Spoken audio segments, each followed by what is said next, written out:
Good evening, everybody. I'm Simon Davison, joined by Neil Allman for round 2 of Season 7 of the Anstel Racing IMSA series. Have you ever gone dancing with the devil in the pale moonlight? Jonathan Frakes asked you questions, but we are dancing in the dark for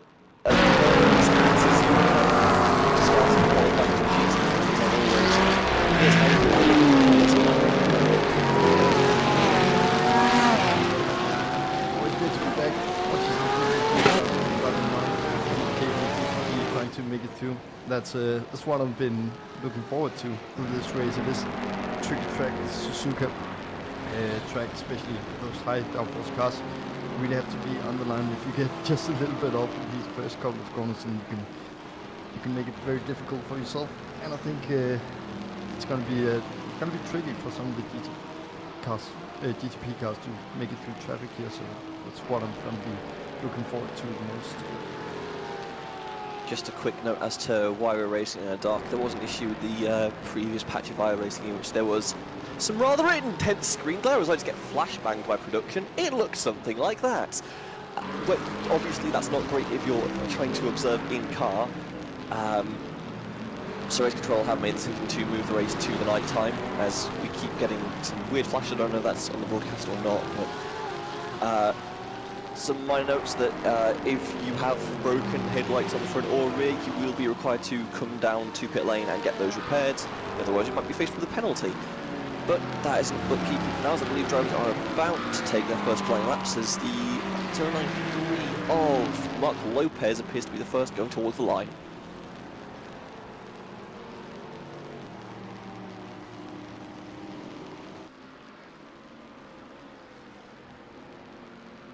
Mark Lopez here, coming through the final chicane. Rolling up, just having to make sure that he doesn't go off track in the beginning. Very inside the car, shows how little you can see as a driver. The track's not lit, so every corner is going to be blind. Just I think it's like 200 meters before the corner, so you really have to focus and know your way around this track. See, it uses a lot of the track, gets this turned in nicely. Start here from Mark, of course, not pushing too much, just have to get this banker lap in. Make sure he has a decent time. Mark with the green, Ignis with the purple here. Currently P7, of course. Nobody has set a lap time, so it's not showing representative. But Mark Doggett, oh, somebody's around there. Somebody else looked like he might be in the wall. Who's this? Looks like a McLaren driver, making sure that he doesn't get in the way turns into the corner. It's nice to see. I believe that's been Sherevsky's. Looks like car number 9, yeah. That is... I mean, if you're going to get spin, you might as well get it in qualifying, because it won't affect your race overall, as long as you get a decent qualifying lap in. But that certainly doesn't bode well for any of the drivers going forwards if people are losing the cars that easily.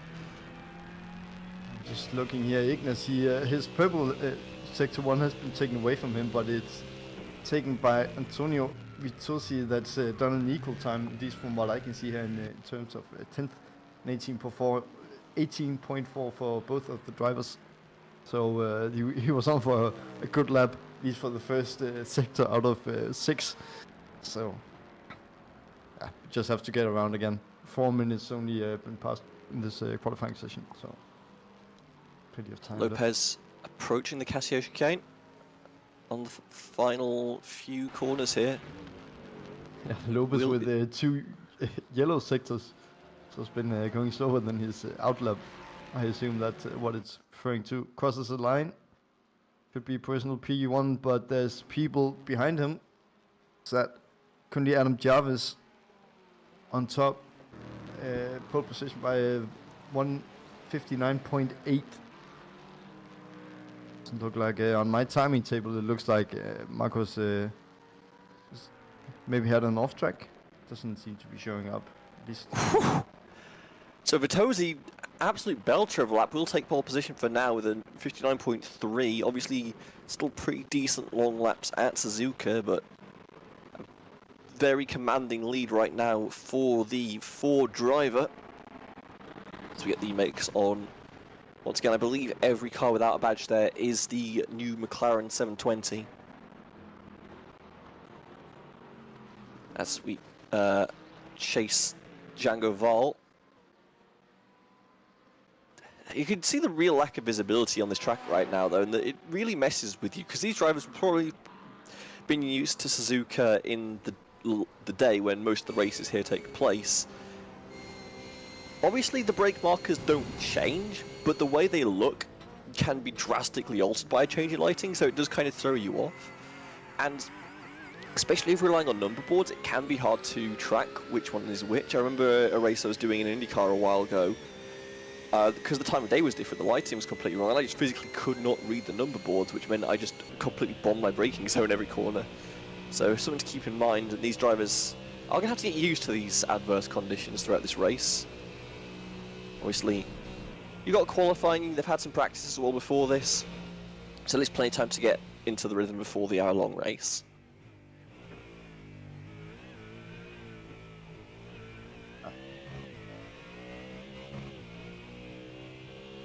On board here with Django currently P5. It's going to be crossing the line now. See, he has a purple sector there in sector 3.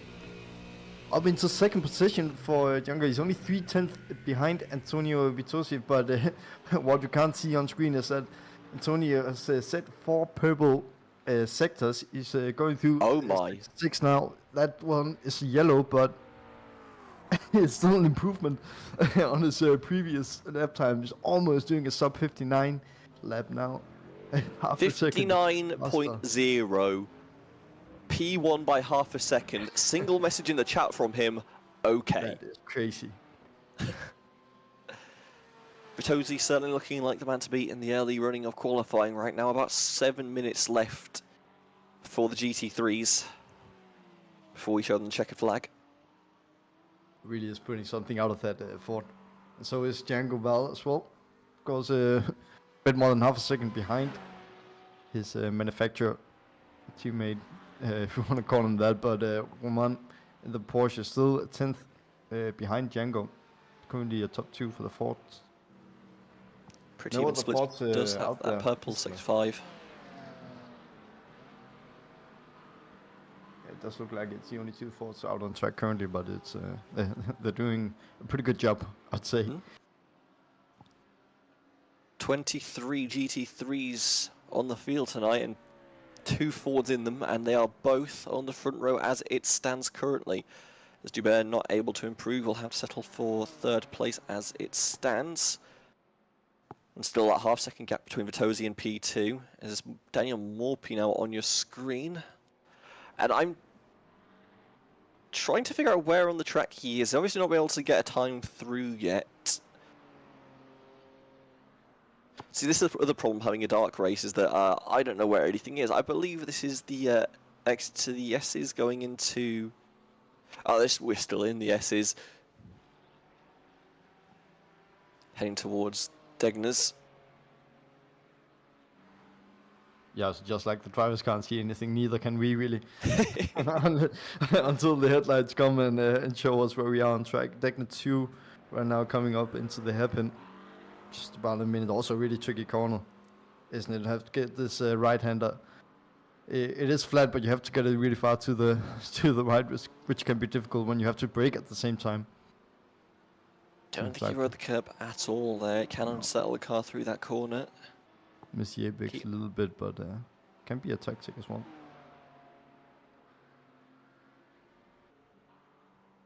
Into Spoon. Go wide on the first apex, bring it in, left a little bit on the inside, and a lot of room on the inside there as he finds the outside barrier. That's going to be another invalidation for Daniel Morphy. It's starting to get a little tricky, isn't it? 10 minutes past the qualifying session. If he wants to get a banker lamp in and and try get a fast lap as well, it's looking a bit tight. It is a long lap. It's just about 2 minutes on a flying lap, that is. And if you want to conserve your tires just a little bit, then yeah, I think it's only going to be 1 lap left here for Daniel.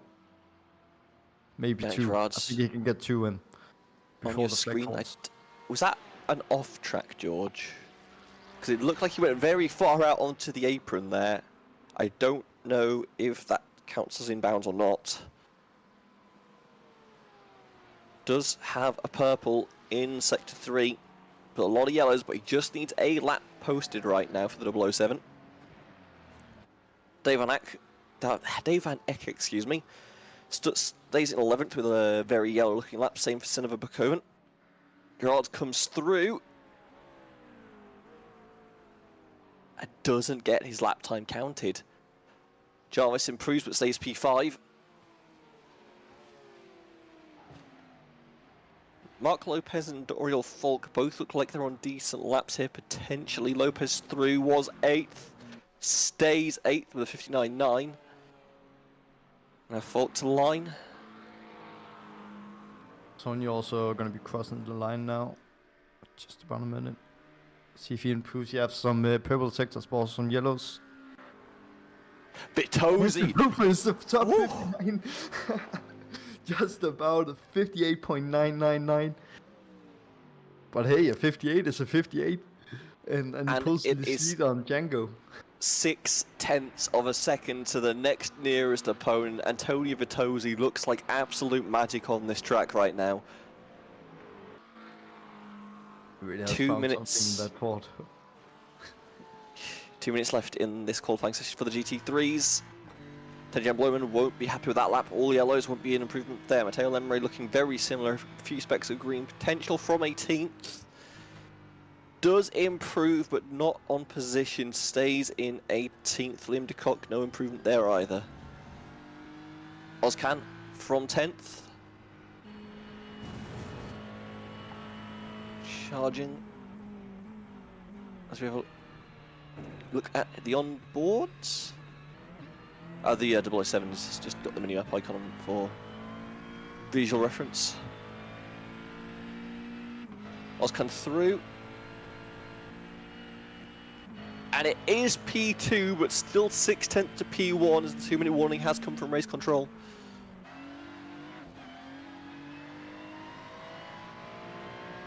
Jarvis on a very yellow looking lap. Don't think that's going to be anything for him. I take that back. That was an amazing first or last sector, but that's good enough for P4. 59.6, still a ways off Antonio Vitozzi, who looks like he has the run of the field.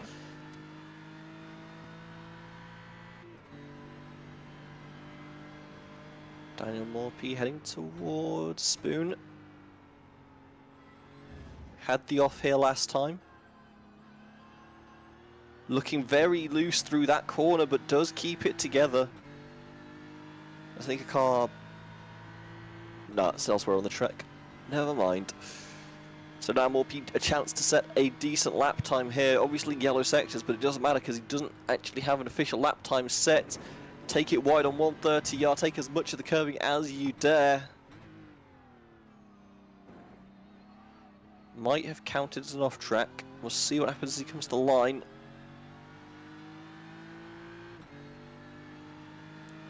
Yeah, and if that's an invalid track from Daniel Morphy, he's gonna have to really keep his tongue in his mouth right now.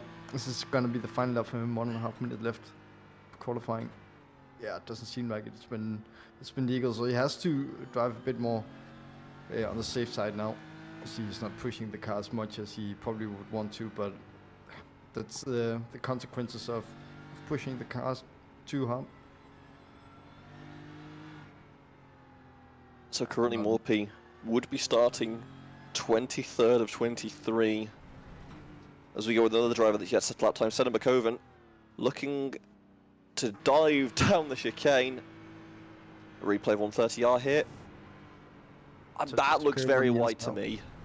Yeah. Flashes the lights in frustration. And Lemeray, I don't even know where that is. Is that Daniel Morphy? No, it's Heister, not Daniel Morphy, no. With a 2 minutes, 0.2 goes to 11. On board with Morphy here. On the charge towards Spoon.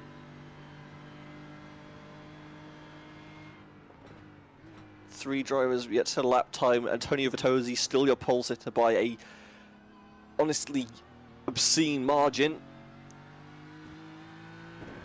Clearly that Ford working well around this track. So yeah, Van Rooyen heading towards the line now. Bincherevsky's also heading towards the line, but on that much of a lap, I refuse to believe he's going to improve. Not really right there. Is that going to be a 1x? Rooyen pulling... Ooh, I don't know about that parking job. That is the racing line for flying laps. But does tow in time. Bincherevsky's will come across, no improvement there. Daniel Morphy does set a valid lap time of 59.9. Will put him in P10. McCoven and Gerards, I believe, are off track, meaning they will be last two on the grid. Dave Van Bean approaching the line now, has a chance at improvement. Is P17, has plenty of space to move up into. But can't quite make it. It is improvement, but not in position. Dave Van Bean will be rolling off in 17th. Matteo Bertelli jumps up to 7th place over the 59.7. That will be the last of the qualifiers. As now the green flag shown to the GTP drivers. There's no break in this action. We have 7 GTPs for you this evening as they start heading out onto track.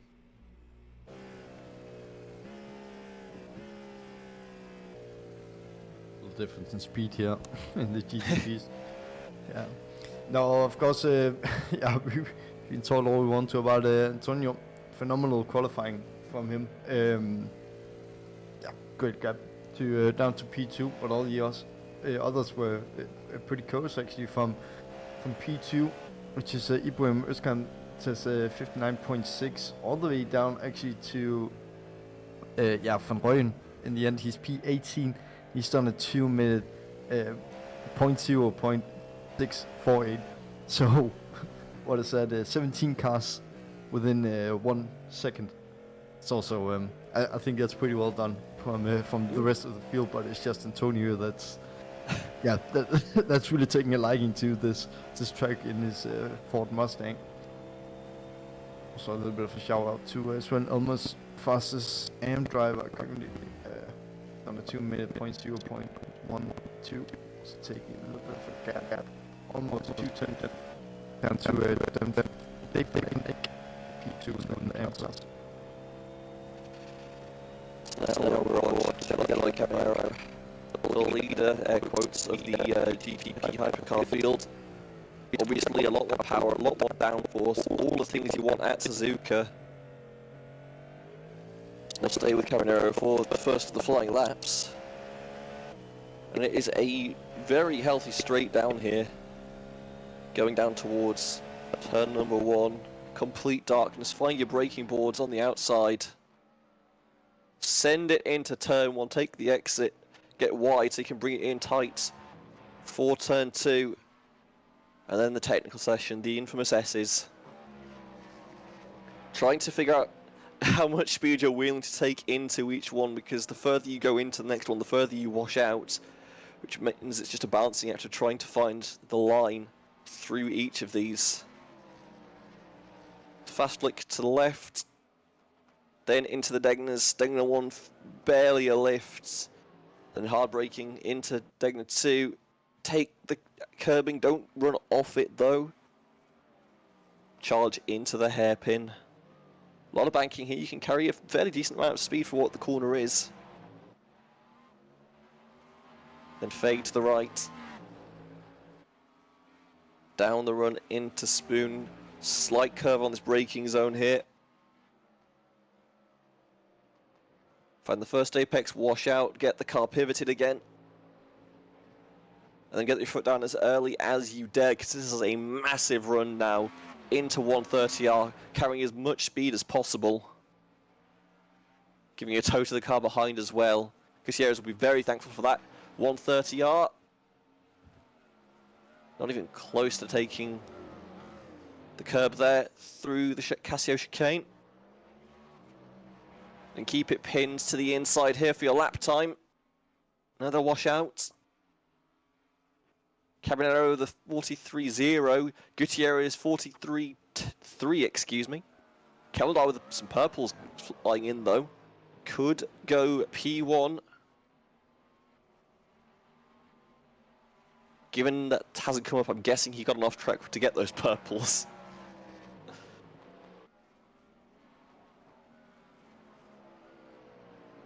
Preem will come in P3 with a 44.2, a bit more further off pace than you perhaps like. Ross will slot into third instead, a bit closer with a 43.4. Have a look at Carlos Ponce as he comes to the line. Again, a fair bit off pace there, not sure what happens.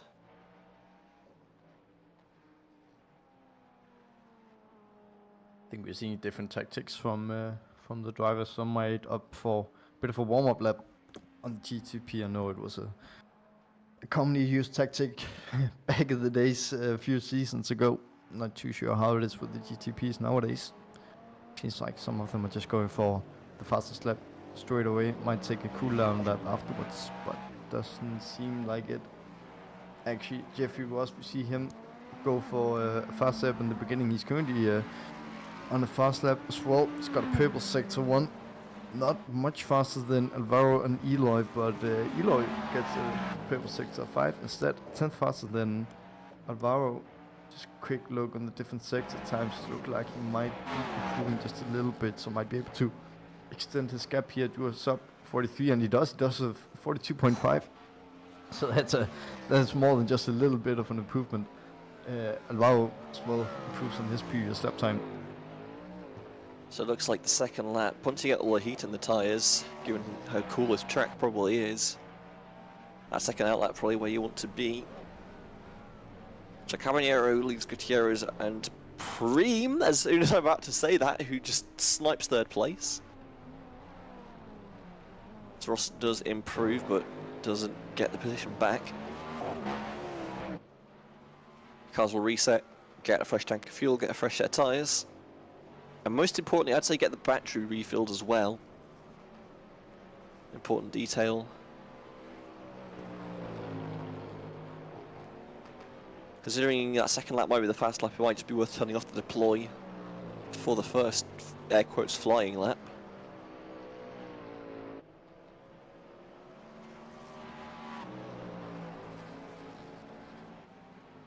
Currently also only one driver, Camelda, that haven't set a time in the GTPs. Not too sure if he's going on a fast lap right now. Looks like he's trying to push a little bit. Times are indicating he's going a bit faster. Second lap, he happen now, comes out, goes into Spoon, takes a very wide line. Yeah, not keeping it very narrow. This is not, it does not look like a push lap. No. Not with these lines. So everybody is just going a bit slower currently. But yeah, top 6 right now. Maybe a bit more fun to look at top 5. Everybody just about within a second. So a fairly competitive GTP field. At least in terms of that time. I need to go out and try to get another lap in. I believe these would be the flying laps for the active drivers based on the rotation. So the time should be coming down here.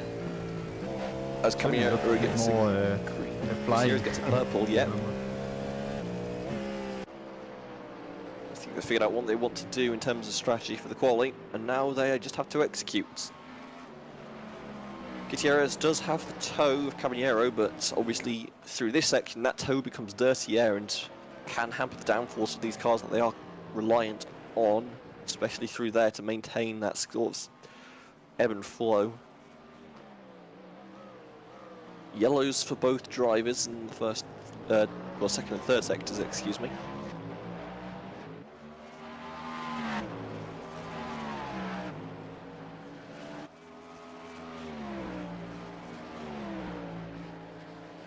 They'll dive in towards Spoon. It's a green for Cabanero. Replay here.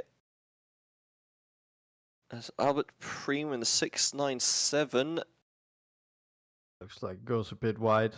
The small straight between Degner 1 and 2. Wide, that's more than a bit wide, yeah.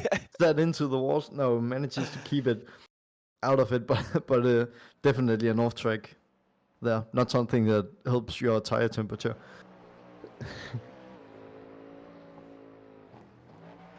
Back live images now at Preem with a there. huge wiggle on the exit Spoon in the run towards 130R.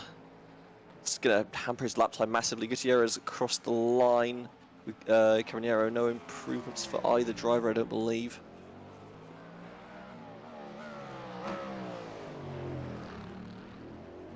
Cameldar across the line.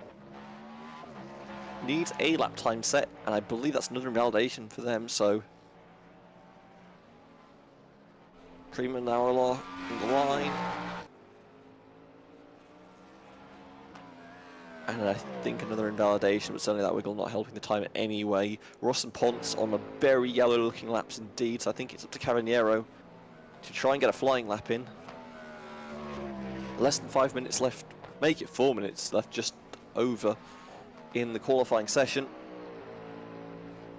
So you need to, if you have a lap time available to you, need to set it now.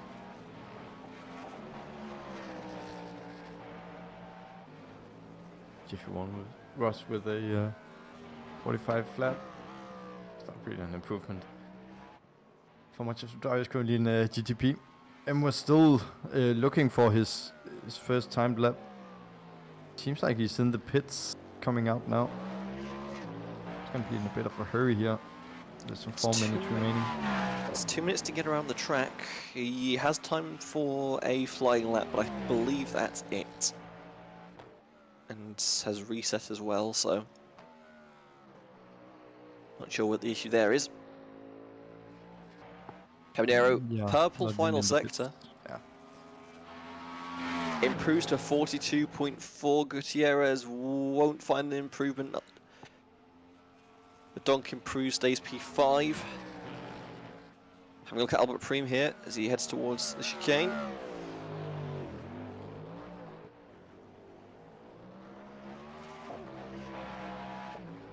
dives it down.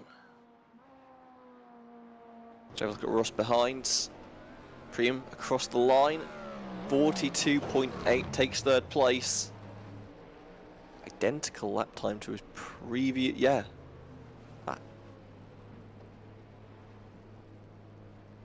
Oh no, that's tied. Yeah, with Gutierrez.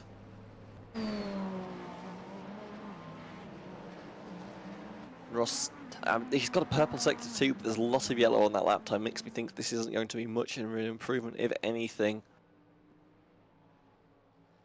It is an improvement, takes it just out of the 42s with a 0.002, but that's only good enough for fourth place, which he was in already. 2 minutes warning on the track. It's the 29 of Alvaro Gutierrez has just exited pit lane. I'm not convinced he can make it. Oh no, with the lap times everyone's setting, he should be fine. I take my worries back. It's going to be close, but he should be fine.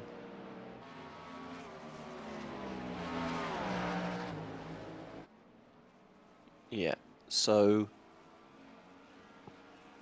Caballero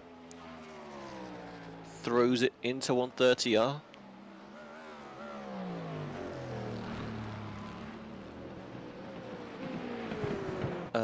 Oh, is that someone having it off? Or am I just seeing things? If he wasn't Jeffrey, yeah, Jeff so Ross that's is going to in be it for pits. him. What is this? Turn 2. Misses the apex. And it's just going to go off the track, I think. Oh, yeah, big was here. Tries to save it. Save the car, but yeah, that's the lap over. Not going to recover from that one. And No, it doesn't. He doesn't save the car. Okay, it's just a. it went so slow. It's just a massive struggle into the wall. Then, that's going to be very difficult to recover the lap from that. Okay, so it's over for Ross, but he's in P4. Manages to extend the gap just a little bit to Quinton Fadon. So he's just gonna have to cross his fingers and hope for the best. Following car 38, Cabanero into the hairpin here. Green sector 1, green sector 3. He's on for a good lap. But it's Spoon that's going to be a decider. Just got an eye on Alvaro Gutierrez. He will make the line now with 8 seconds left in the session. This will be everybody's final lap, whatever happens. Does the thing go, smoke him if you got him. There's Caballero. Exit Spoon. Hard run now towards 130R.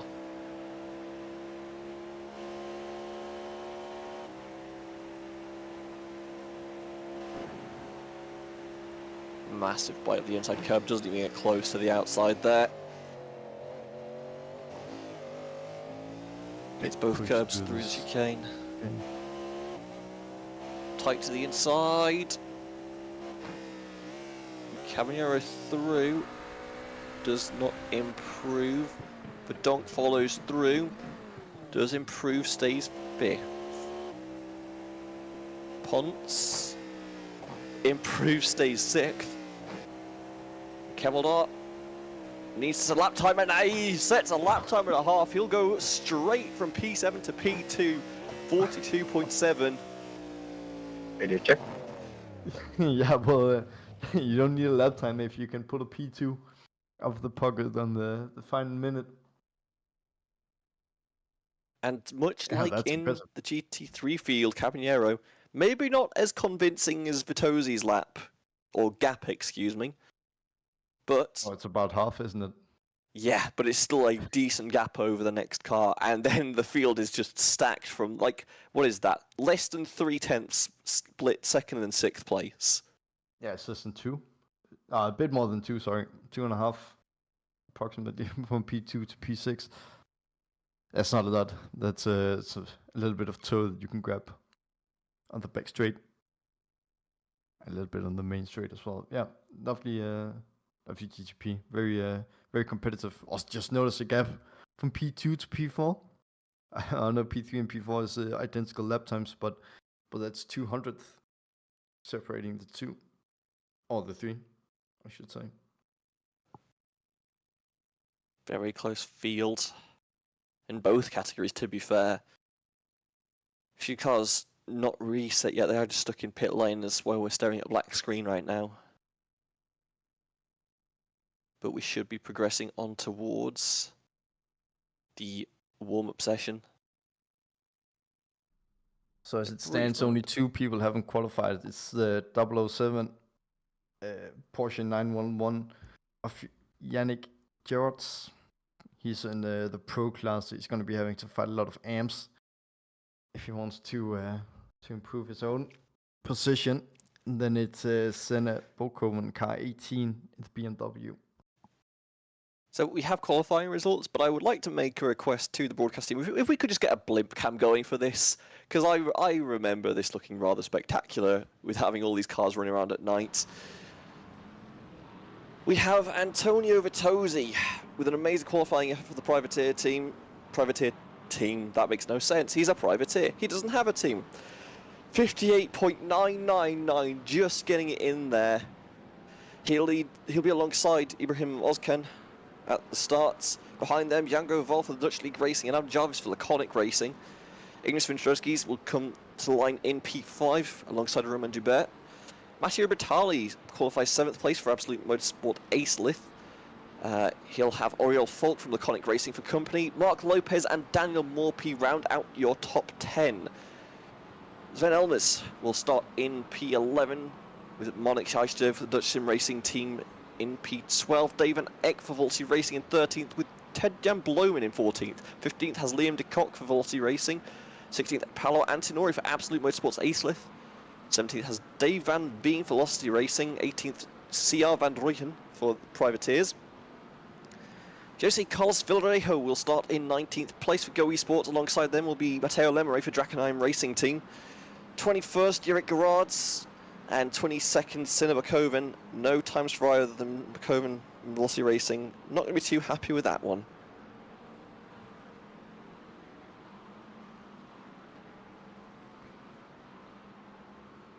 Over Right, in as your weekly reminder, the race does not start on the green flag. The race will start when your class leader goes on the green flag.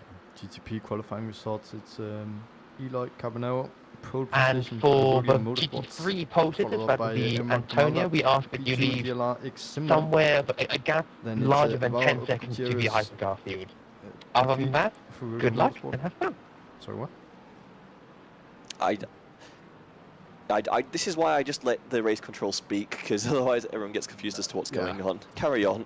Very confusing. P4, Alvaro Priem, Dutch League Racing. Then it's P5, Jeffrey Ross, Valtteri Racing, Quinton Verdonk, P6, Dutch Sim Racing Team. To round it off, it is Carlos Pons in P7.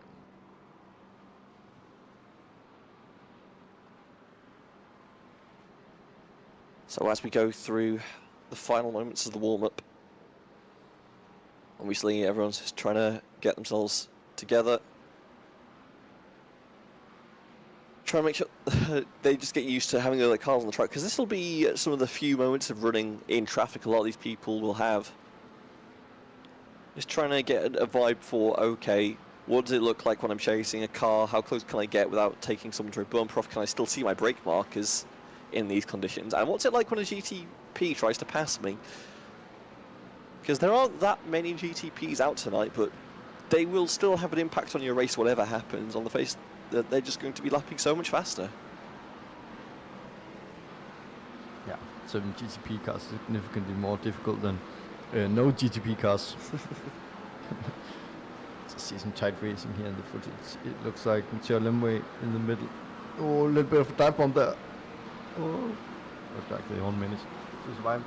And the blinking, the blinking can also be horrible during the night when you can't see anything and you're trying to look for all your visual references. Somebody behind you is just blinking and suddenly they're flashing everywhere and you can't see anything. That is a lovely thing about night racing. And on a move like that, you do have to be careful. Like I said in the qualifying session, race control have mandated that you must keep your headlights and rear brake lights intact during this race. If they get damaged, as Oriel Falk decides to take the emergency pit exit. if you get your headlights damaged, they will be serving you a delicious meatball, and you will be forced to come to pit lane to get it repaired. And they might also serve more penalties. On top of that, they have left their cards open with how much they are going to penalise you. So, replay here of Dave Van Veen. Never mind. Replay here of Alvaro Gutierrez. Suboptimal to run without headlights. Can't park there, sir. And he'll take a tow back to pit lane.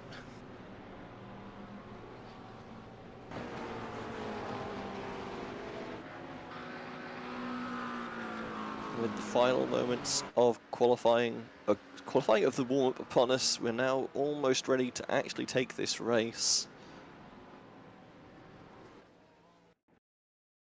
The track goes briefly silent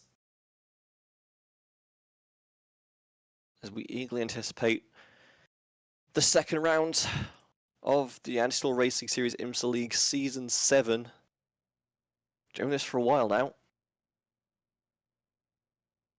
That's the pace car now on track. This will be a short formation lap going from the entry of Spoon, as you can see here. It's not a lot of time to get the heat in the tyres, so you need to be careful, especially on this first lap, to make sure you get through unscathed, because the tyres are not going to be performance that you want.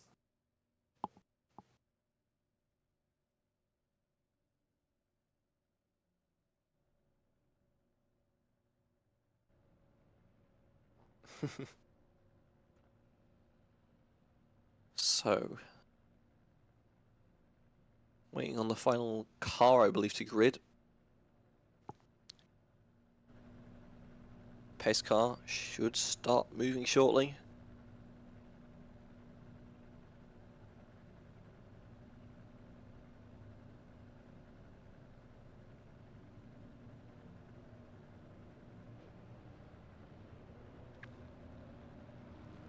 And this is where it gets terrifying. Last time out at Spa-Francorchamps, on the run past Eau Rouge through to Raidillon, there was a rather large pile-up in the GT3s due to some over-aggressive moves on cold tyres.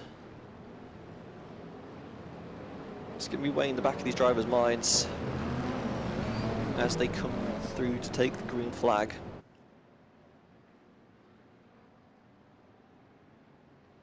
And it's not a long build-up. They have two warm-up tires. We see Eloy here wiggling a little bit.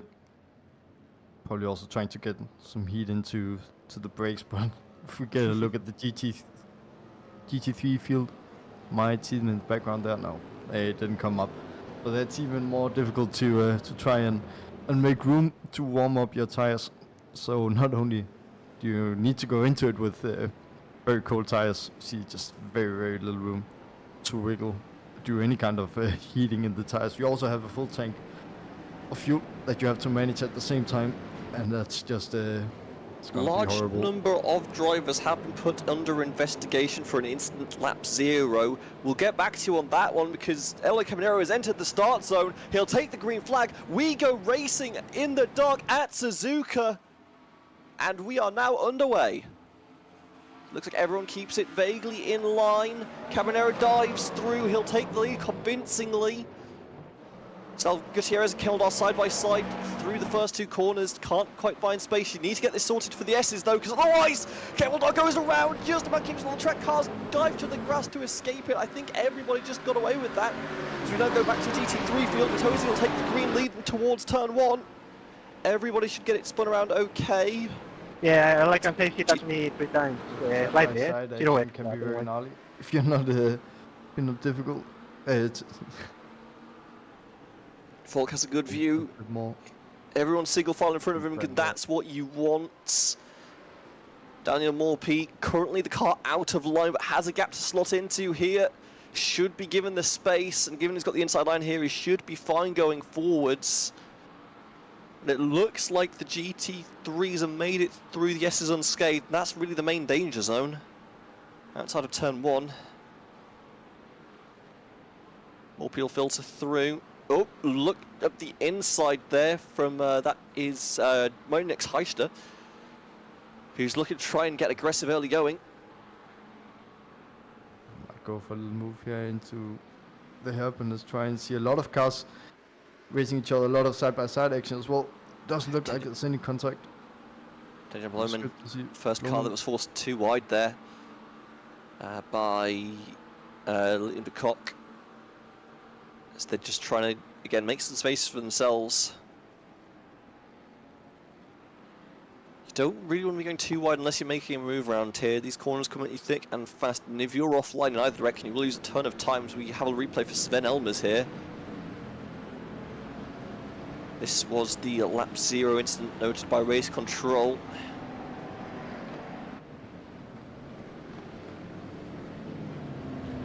That is clumsy. That is very clumsy by Sven Elmers. That's all I can really say on the matter. Oh, car in the barrier! Jared Gerrits hard on the entry to Casio. I don't know what happened there. He looks like he's got his lights in check.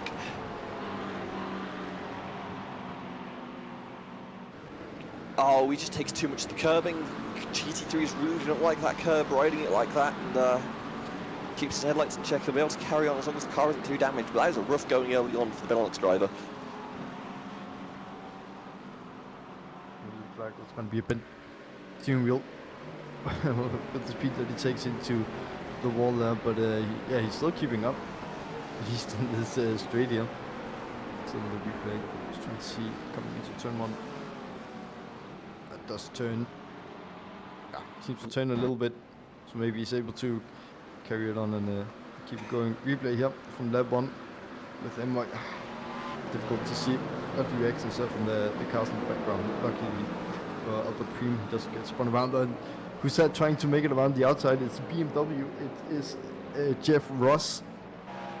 Almost makes it work, but at least gets the position from Quentin Verdonk.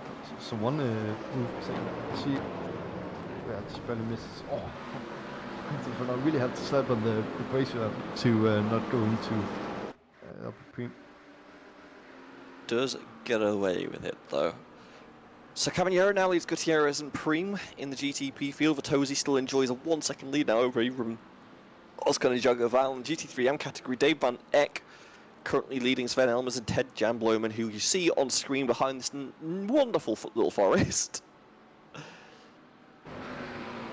GT3s look like they've got everything figured out for now. And again, this is just the toe that's keeping everyone fairly close together in this early running. Just over 4 minutes elapsed, so we'll probably start to see this field spread out. Once the leaders start pulling away a little bit and the lines start to break away, Ted Bloemen might feel a bit under pressure. He's taken a very tight line there.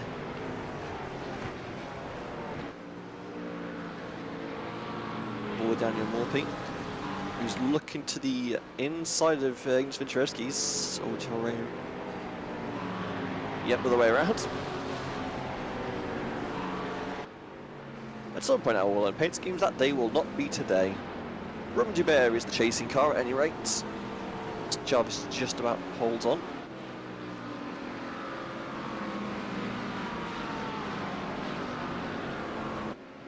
Having a look now, maybe into Dye's very far back to make a move into Degner 1.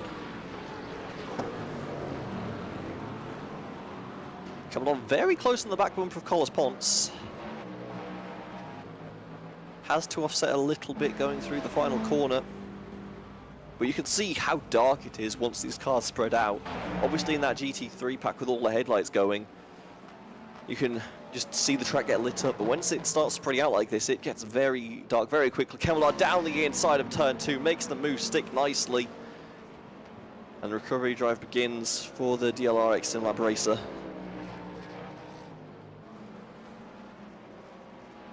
Trying to recover from the opening lap. Still 5 seconds behind current P5, Quentin Verdonk. But then we're trying to survive from the beginning, from the position that he was in for most of the qualifying session. Last position up at P2, so he has space. Also need to show him also race space. Yannick Gerrits trying to make a move here on the Audi. Just 130 out of It's not really a position. Does he have the speed? Looks like he has a little bit more speed. Gets given the room. But it's going around the outside. Is it enough? No, it's not enough. And they make a little bit of contact, but it's still Yannick behind. But they've lost some time to the cars in front of him, and now Yannick. I'm trying to hope that he has more slipstream in the car in front of him. Teo Bertozzi's coming Carlos out Leo of pits in front of there. him. Yeah, it's an early pit stop from him. Does he have I damage? don't think he...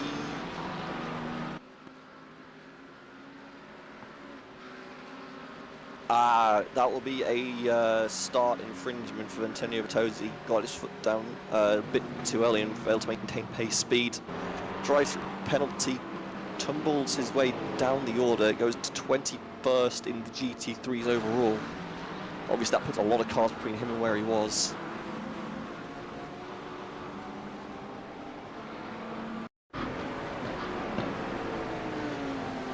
Replay for Tail Lemerite, who gets bullied. Hard punch off the track. Not sure that other driver was, but Lemerite not going to be too happy with that one. Lucky to not lose his headlights. Just going to be able to carry on driving without a meatball flag. Antonio Bertozzi P11, just making up a little bit of ground. On the front, yeah, this is what you talked about, right, Simon? It's completely dark once you get into to the parts where you're just in a little bit of group of cars. It's a very small train. You just start to be able to see nothing really. Tedjan Blommen P2 now. Is that a move for putting position in M class? I think it is, yeah. Past the, Well, has just got past Elvis. Yeah.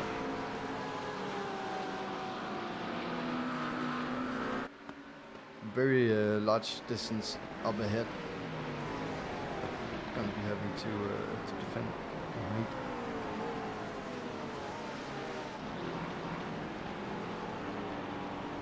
Nice to trying to find his way around. There's no way he gets it done here. I think he's just a little bit too far offset and we'll just have Selfie going behind. Where are the hypercars, you may ask? Well, Eloy Carbonero is just catching the back end of the GT3s as Liam de Kock and Yannick Gerard both exiting pit lane. Liam de Kock with the meatball, Gerard's not sure what's going on there, but that's a hard hit to the front suspension. That's going to be a broken something in the wheelbase. Didn't really look too happy afterwards. Lucky for I forgot who it is now, but it was a Porsche driver early on that had a similar incident. Here's some more mowing. Carry on. Yeah, the Porsche driver early on that also had a similar incident where he just came flying into the wall, but it looked like he's been driving on a lot of PV in the back that seems to have had problems.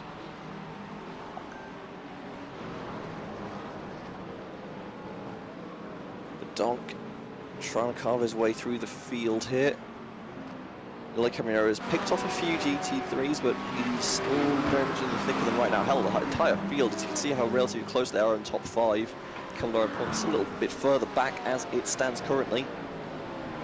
This is where it's going to get very dicey, as now you're trying to pass them into the chicane.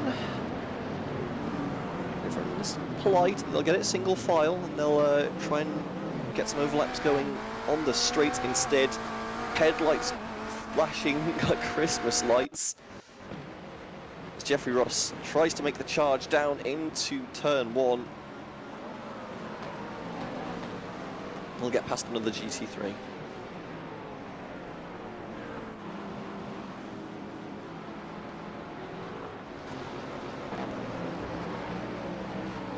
Camaro and Gutierrez half a second between them. And obviously this is where you can make gaps expand if you're able to get past an extra car compared to your rivals in a better place. You can definitely stand to gain a lot of time. Yeah, at the same time it's where you can decrease gaps if you're unlucky with traffic as GT3. racing. Once somebody is overtaking you, you're compromising your own lap time. So if you're not smart with traffic, you can lose a little bit of a gap that you've gained in your competitors. Like I said before, that's where the 7 GTPs feel like 100. Carlos Pons in the wall. He's taking a tow. That's a very badly damaged car. Looks like dead in 2. Just gets in a little bit too deep. He's riding the curb. He's got no power on the brakes there. Just comes to a stop on the outside. It doesn't hit the wall, does he? Managed to keep it clean. So won't be taking any extra. Oh no, he's just letting cars by. That's what he's doing. Yeah. Of course. Oh, a little bit of a spin on the video on that.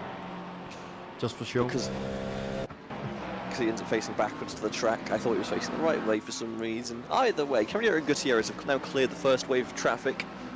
They have the race to themselves. Both 3D Motorsports drivers are going to be feeling pretty happy about that one.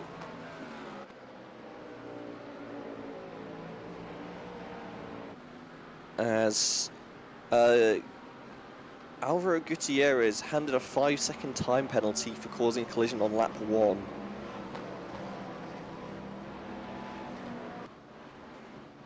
Which, again, was this incident here. Race control deeming that to me. Gutierrez presumably not giving the space. Yeah, seemed like he squeezed a little too hard on the inside there. Not giving him space there, as I say. And that's just, it is difficult to overtake pretty much everywhere in this corner. It's only a hard, heavy braking zone, sorry, that you can really do it into. So after 130R into turn 1, a hairpin. Other than that, you're really counting on having enough slipstream that you can make it up the inside, but then you just end up putting somebody else off the track, as we saw Matteo Lemre was being just a couple of laps ago. See Lemre here in front of the driver on board with Matteo Batali. Trying to get this position, but so far no doing. Get very close here. We'll pull alongside, they'll flash at each other. Is he getting out of the way? Looks like he's trying to, doesn't want to fight it too much.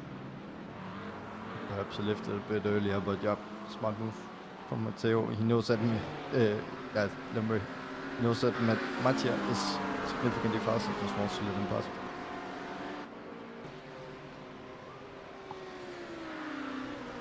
Paolo Antonori in this GT3. Currently trying to make some moves here, but the BMW in front of him is going to look down the insides. Little bit of door banging. That's Dave Van Veen in the BMW.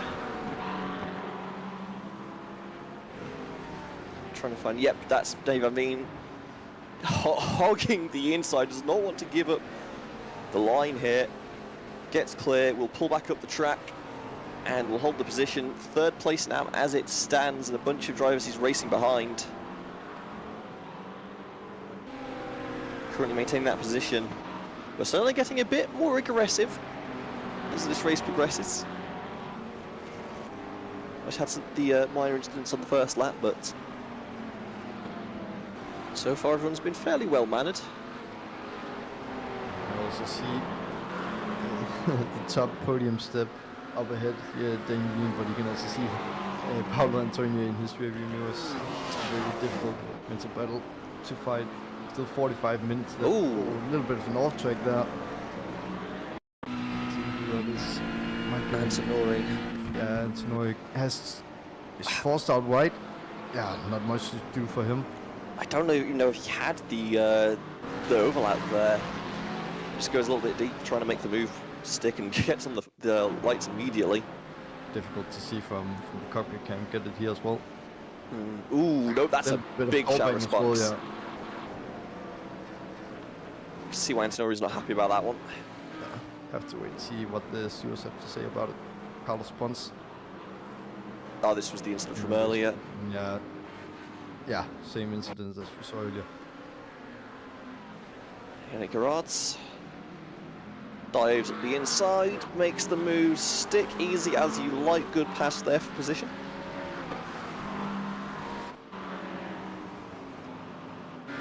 So we go back to live images. Caballero still leads the GTP field. Ibrahim Özkan, your leader in GT3 Pro after Vitosi had that penalty given to him. Dave Van Eck is still your GT3 AM leader. But a lot closer now is Ted Jan Pullman. Now down to 3/10. So there's potential there. You can see how close they are on track. Just trying to find some space to work in. So as the field progresses, I'll have my normal brief chat about pit stops. We run reduced fuel here in the Still Racing IMSA series. Cars can normally do about 20 to 25 minutes on a tank of fuel. So what we'll presumably see is everyone will go as long as they can on the first tank, pit at maybe like the 24-minute mark. Obviously take as much fuel as they can, pit around the 48-minute mark for a small tank of fuel, and then have a mad dash to the end. That is the expected strategy. We have had one stops work in the past.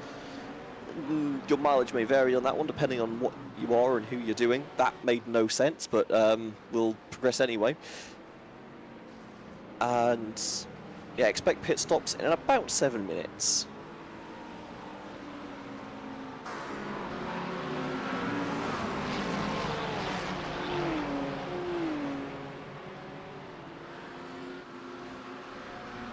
Quick update here on the different classes. You can see the intervals out on the left side, so 1.7 between P1 and P2, but then upper cream pretty close to Ryan Gauthier. It's not much for him to get into the slipstream. Then GT3 as well. Great gap down to Django Val from Ibrahim Özkan, but half a second to Ignas. And then once again. Oh, Paolo Antonori off track. Off the track there. Takes escape road, or takes the grass. Is it actually? Oh, yeah, we've seen, this is the third driver we see lose it there on the outside on the curbing after 130R, or in the 130R as it is. It's going really slow now, yeah, going into the pits, gonna have to get the front left fixed, I assume. Yeah. Yes, that was a hard hit.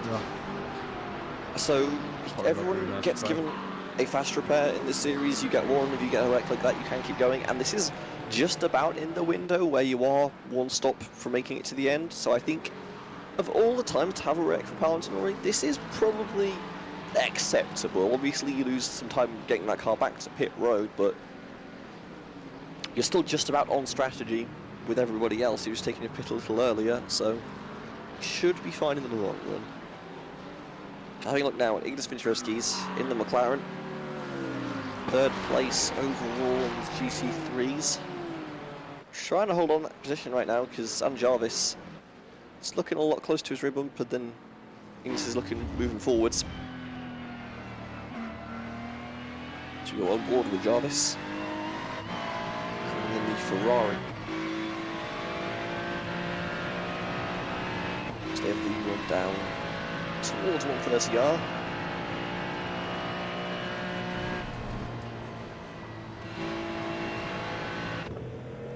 You can see just how much space they're giving to the curbing there, given what's happened to previous cars. Aaron Prima is looking fairly close to the back of Gutierrez from where he was previously. Now within a second, coming into Spoon. It just looks like he's rolling that corner a lot better than the cars in front. Getting past the GT3 probably doesn't help Gutierrez. Prim should be able to blow by on the straight.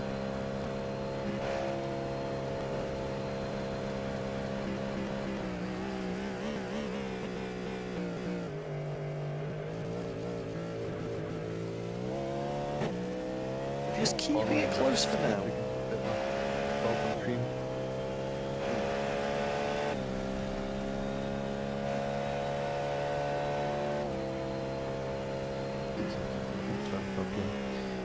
This is probably Yeah, The never-ending story of multi-class racing. Traffic. Traffic, yeah. Slower class traffic. You can just see it here from the Porsches, but he gets a little offline because the car ahead has to overtake him, and then it's just completely compromised to the rest of the section. Really, these S's is one long corner that you have to take damn near perfect for it to be optimized. If you get one wrong, then the rest is it's going to be very bad. People seem to be lucky there with the traffic. Now Gutierrez, Gutierrez, even more GT3 traffic coming up. So Quentin the Dog has come to pit road. This is about when you'd expect cars to start making pit stops. See if they can go another lap or not. But Donk's certainly trying to go for the undercut here. And has given himself a bit of clean track as well to work with. Given how many of these hypercars are currently stuck in between the GT3s, it might be worth coming in early, trying to get yourself a bit of clean air to work with before the GT3s start coming in. See what the strategy option here is. The GT3s just want the draft, they'll stay out as a group as it stands. Caballero approaching the pit entrance. Looks like he's pitted. As has Gutierrez, as has Preem. So the top three in, make it 4 as Ross also comes in.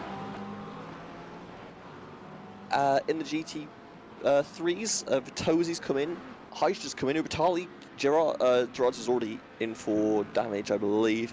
Bakoven comes in as well, so some of the backfield of the GT3s take an earlier pit stop as well as Ponce. Looks very wide through Spoon there. I'd love to give you a description of what's going on. He's hit a curb and the car has rejected the corner entirely, but does just make an easy recovery. So, Emre Kemeldar, the only GTP to not pit that time by. The 305 currently heading towards the hairpin. I think Emre is just on a long recovery ride. Remember he had that incident earlier. I'm not sure. I don't think he actually pitted, but he's just trying to optimize. Also has a lot of clean air right now. Try and look at the track map. He's coming up to Spoon. There's 2 cars coming through Spoon now. Should be able to overtake them on the straight coming up. It's a little group of what are they? 4, 5, 6, 7 cars. A little bit of a spreading between the front and the back. Got some GT3 coming up. If he's really lucky, he might be able to catch to that on a good time as well. And then you can just optimize your time a lot by staying out, because in front of those 7 cars, they're all coming into the pits actually. So after this, basically one or 2 every cars GT3 has come into the pit lane there. Oh, Lopez and Morphy stayed out. Kemeldar come in this time, I believe. You have to as the GTP, and indeed Kemeldar comes to the pit lane. Leaves the field in the hands of Caballero.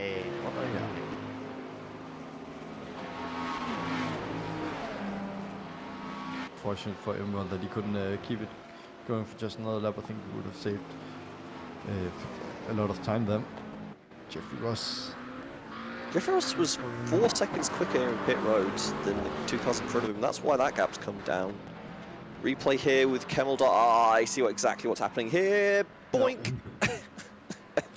Yeah, that's a front wing gone, so I mean, if there's a time that you want your front to be going, I think it's coming into the pits. So it's a semi-forced meatball. Race control have that incident under investigation.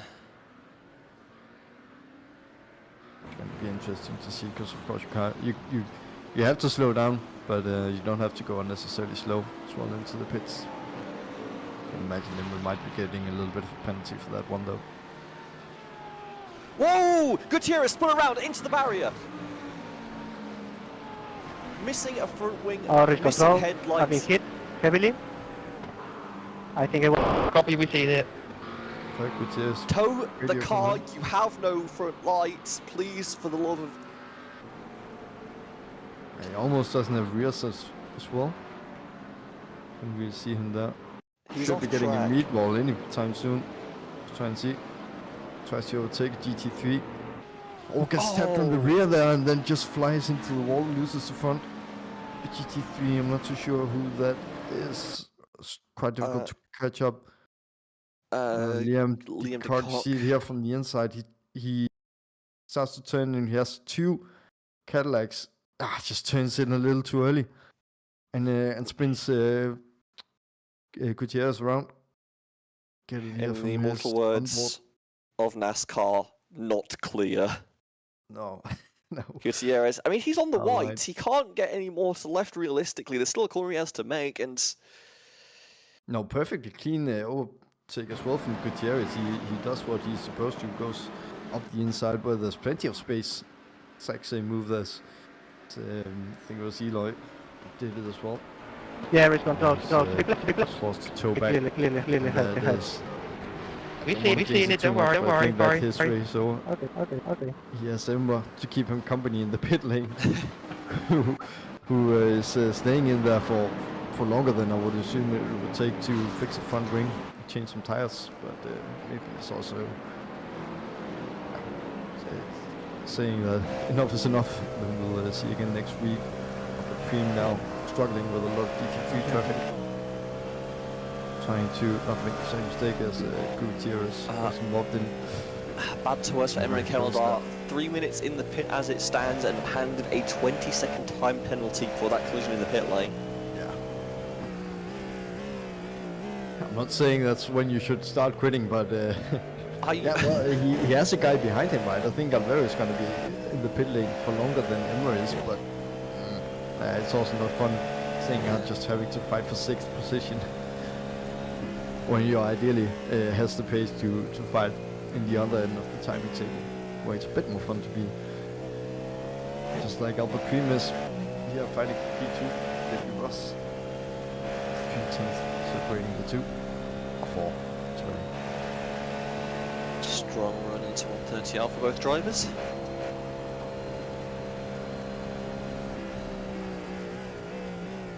Cream will close up under braking, try and roll the corners. A little wider on the first one, and that's going to give the offset to Ross, I believe. No, Premium actually stays closer. Just a good run through the chicane there, and that just closed that gap a little bit. The game of inches at this point, but Caballero now on his lonesome at the front of the field, now 3 seconds clear and counting as we head towards half race distance. Ubertali has taken over the lead of GTP. That is Vitozzi going for a spin. I can tell you that one now. Your pole sitter for the race, or in the GT3 category at least, dumped off track by something. This is going to end badly, surely? No, just about to get on track fine. Sure what caused that. Before he goes onto the grass, yeah. It's not the perfect time to be going for some Tokyo drifting, though we are in the correct country. Upper Cream super close here to Jeffrey Ross. Out of the hairpin, if he's lucky, he's going to be able to go up the inside into Spoon. Otherwise, speaking of close, this for the race of the lead. Ibrahim Ozkan behind Ubertali, right on the bumper, going into the hairpin. No chance for a move here. No, unless Ubertali washes out. And Ozkan will send it down the inside, get alongside, has the chance potentially to stay alongside into the next corner. No, quite hold it there, but has a decent chance for a move into Spoon. Holds it through this smooth right-hander. What is directions? I'm losing my mind. Ozkan can't quite make the move, backs off a little bit, tries to set up for the run down towards 130R, potentially. Stack of cars behind. GTP among them. Caballero, I believe, will get through. No, that's Gutierrez, excuse me. But out of the hair of all of them. Yeah, Ibrahim Ozkan, he has a McLaren in front of him, but he also has a BMW behind that he has to defend from. Gonna be interesting to see who has the most slipstream out of the three. I could imagine that the front one probably doesn't have a lot, seeing as he's driving all by himself into turn 1. Ibrahim Ozkan, 2/10 should be enough to go for a dive bomb if he's brave enough. Sorry. 30 minutes left, so doesn't want to risk too much, but he also wants to get up ahead. Doesn't get it this time around. It also just, once you get into the front, you can just dictate the pace a lot, and you can try and force a little bit of extra tire wear out of your competitors, just like we are seeing Jeffrey Ross has been doing for these past couple of laps up at Preem. Not able to get enough traction out of the hairpin, and is forced to stay behind Jeffrey once again. Coming up into Spoon, let's see if he can do what Özkan couldn't. No, not close enough. Into the darkness they come here on the long straight. Is this gonna be it? Is he gonna wanna take? We can't really see the battery settings for these cars, can we? Not from my perspective at least, but if I was up with Preem, I would perhaps think about going into attack mode, and attack mode he is going into with this dive bomb into the chicane. Up the inside, can he clear the BMW? He cannot, but inside become outside, and now he's in front of him coming down into the straight, and the overtake has been done. This is definitely where you want to get a little bit of extra power out of those batteries sitting at the bottom of the car. Stays in front of the BMW. Lovely racing here from Albert Preem. Now has GT3 to deal with at the same time. Fast enough to make that happen cleanly. Not fast enough for Jeffrey, who has to compromise just a little bit, and that's the lap time going up.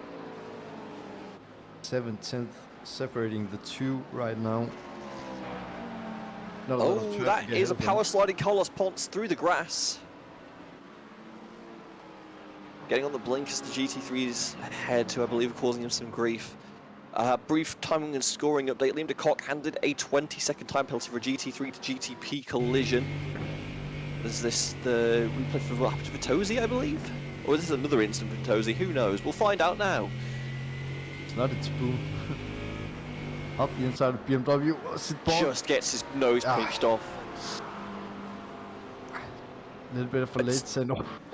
Very lucky not to get his nose ripped off there from an oncoming traffic when you turn that way around. Another replay here. Senjan Broman, second place. Is it for position? The AM category. Inside. Axel on the 8th plate, lovely. So the switchback is covered. Compromises the exit up into Spoon. Nothing much left here for Carlos Ponce. No, he just goes off. Just has a GT3 dive in front of him. I don't think it was contact. Ponce had to get out of the way. Yeah. He's not going to be happy with that one. Want to see the onboard from that one. Well, get a better view of that. And this with Tedjan Blumen. Again. Just a bit of now he's mowing, no big deal. He's not giving up his second place position in the M category, that's for sure. Perhaps the driver behind him, I believe it is Dave van Eck, probably not going to be too happy with Ted defending off. Oh yeah, okay. I could see why Ponce is upset about that. Yeah. Yeah, I wouldn't personally turn left when the track is going right, especially when you have TTP coming up behind you, but yeah, I'm going to leave that to the stewards. Fault with the dive bomb! And clears it, but I think that car might have taken an escape road there. I need a... Is that the best overtake from tonight? Definitely the best dive bomb I've seen. It's definitely the best dive bomb attempt. I just want to see what happens to this Mustang here. It's the best overtake of the night. Carlos Ponce is slow off track in the chicane. Because he's been spun there. Really lucky. Well, this is the fourth time that he barely misses the wall. Carlos Ponce, he's... I want to say he's a magnet to the incidents, but he's also... it goes off. Very late course in the pits. Pit entry. I'm not happy with that one, but either way, don't think he's happy either. Replay here for Dave Van Veen, who's getting tailed quite aggressively here.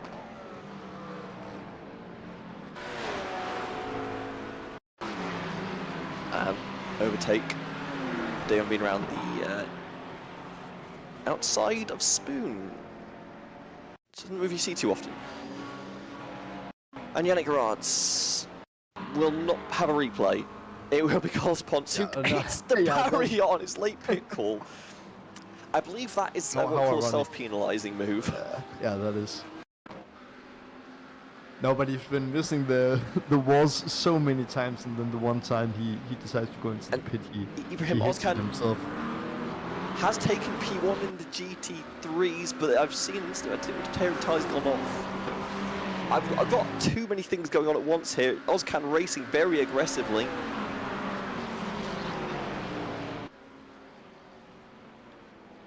Going up the inside here into Spoon.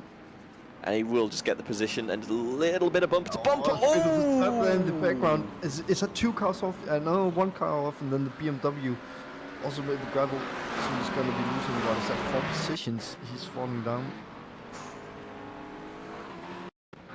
And the real winner there is Abraham Özcan. And then the second place, it's going to be Ignaz Wyszewski. That is P2. Sven Ulmers into the wall. König Pete, 1 leader in the M class. Losing some concentration, going through 130R. See if he comes into the pits. Yes. So he should be losing his lead. But should be within the window to make it to the end on fuel if he has a fast repair. So could be okay. I think he's going to be lucky that he can get away with a bit of an undercut. Yeah, you see Daniel Murphy testing his luck a little too much. He really saw the overtaking opportunity as Özcan goes up the inside at the beginning of Spoon, and then he tries to replicate, but doesn't manage to put it off cleanly enough. Racing incidents. Another replay this time for Jago Val. Is that a bump for the curb, or was that a hit with the wall? It's from here, maybe? No. Turns in, turns out, stays on track. Apparently he got an off track. Might have been on the exit of Degman 2, just went a little wide, but... Yeah, that looked like a 1x from that one.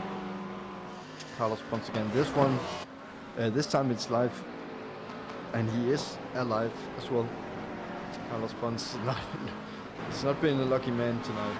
Let's just put it like that. He's more than a lap down.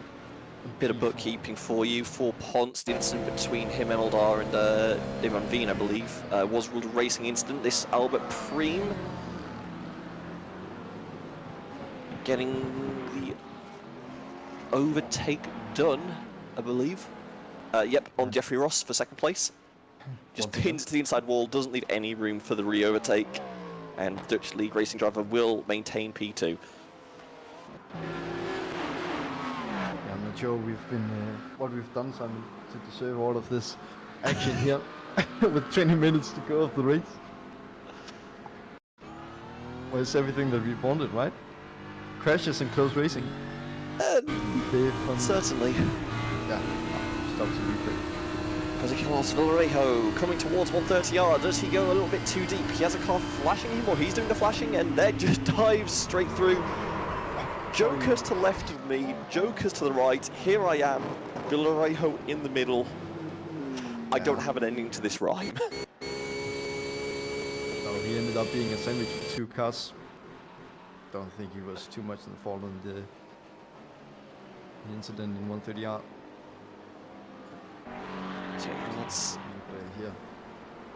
I believe that would be Ponce 3, Gutierrez, I'm not sure. Either way.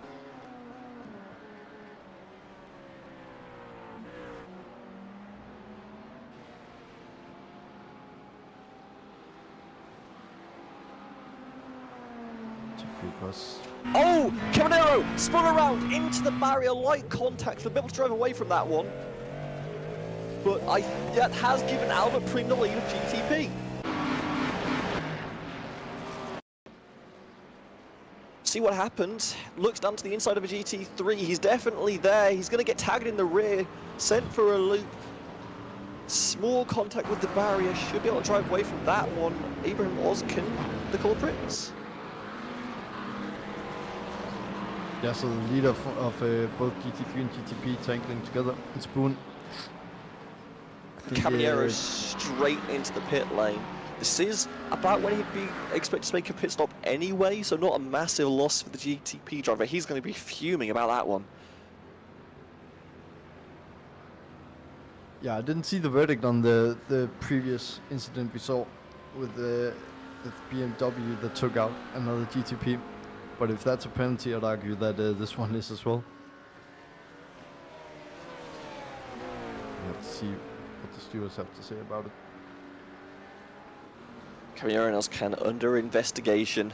As Dave Van Eck witnessed to some more knowing. On 10 General Lohman, the AM leader, and he just takes a bit of lawn with him. No harm, no foul.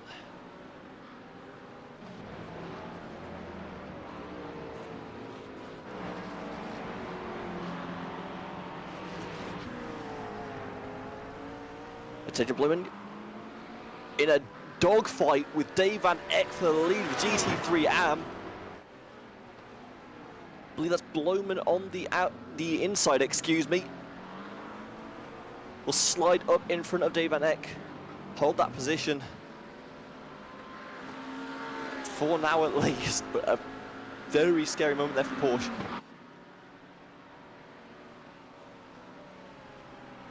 So I'll get a bit of space between them going through Spoon.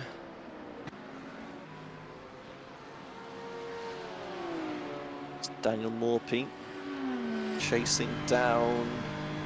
Is that Yannick Rods in front of him? Action up and down the track in the GT3 field. In the GTP it has quietened down a bit. Preem has the lead of Donk by 4.7. All the situation rate looking quite high for those GTPs right now, even though there's only 7 of them.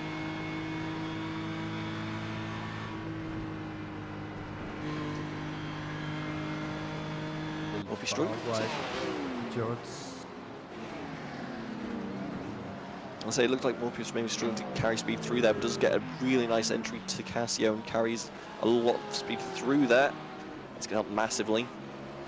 Help close up that gap for 7th place. I think it's just taking a bit tighter line to 130 up than Jordas.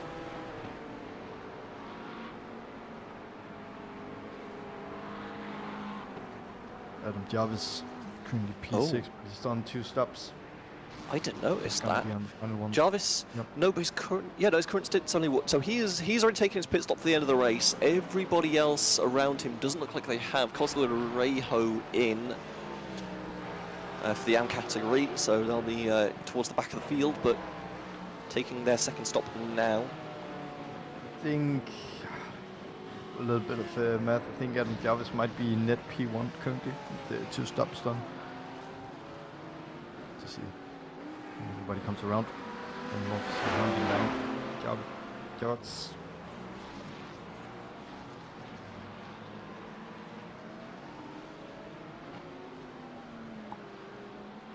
So Jarvis took 31 seconds line to line on his last pit stop.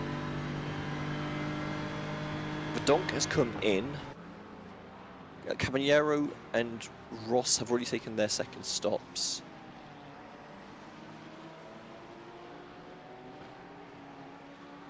Preem has stayed out for now.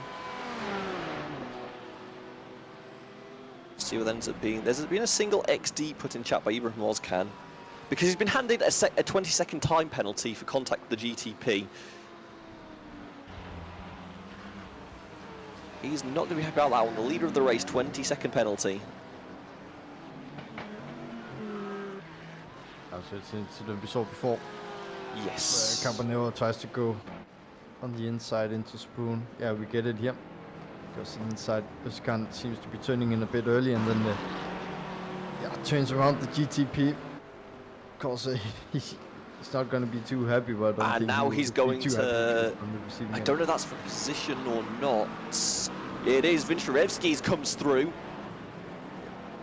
I know he stopped. Oscar, no, in the stops on the middle of racing track. line! What are you doing? Oh my I just can. god! That's the. Yeah, Oh my... I don't know what to say. I have been involved in esports for 9 years. I've been doing casting for at least like 6 or 7 of them. I think this is the first time where I genuinely have no words for what I've just witnessed. That is... I mean, he does what we all want to do when when we feel like we've been treated unfairly. But stopping on the racing line, it's not a blind corner, but you have people coming very close behind you that can't see you, and that it ends up the way it did with somebody smashing into the rear of him because of a 20-second stop and go penalty. Or time penalty. It's not a stop and go. Not smart. Should we put it like that?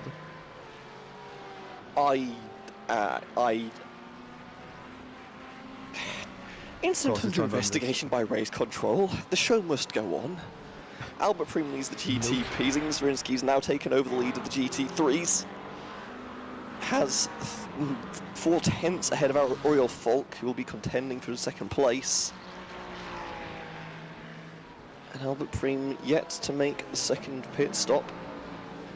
But does that help Adam Jarvis on his 2 stop? We see him 32 seconds behind Mark Lopez, who of course won't stop one time, and then it's half a second up to... No, there's 5 seconds from Mark up to Oriol, and there's half a second up to Ignas.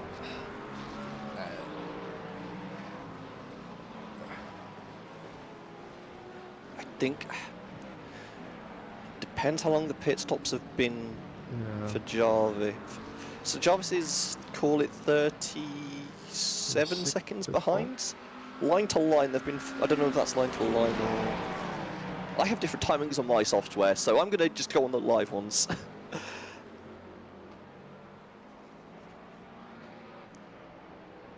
$34 in the pit stop for Adam Jarvis, and then there's some time loss going in to the pits, some time loss on the acceleration out of the pits. But obviously he's also moving through the pits as Albert Prim takes the pit stop. Yeah. Cavaniero not able to close the gap. Albert Prim will maintain the lead. Looking pretty good for Adam Jarvis, I think. Now, Obviously, I feel like everything has been flipped around, really. Another car stopping, Django Val, P10, at least he's stopping off the racing line into P1, turn 1, sorry. Looks like he's in car's prime. Disqualification, intentional brake check. Reserve the right for further penalties. I think so there's a that's an disqualification. appropriate response for race control.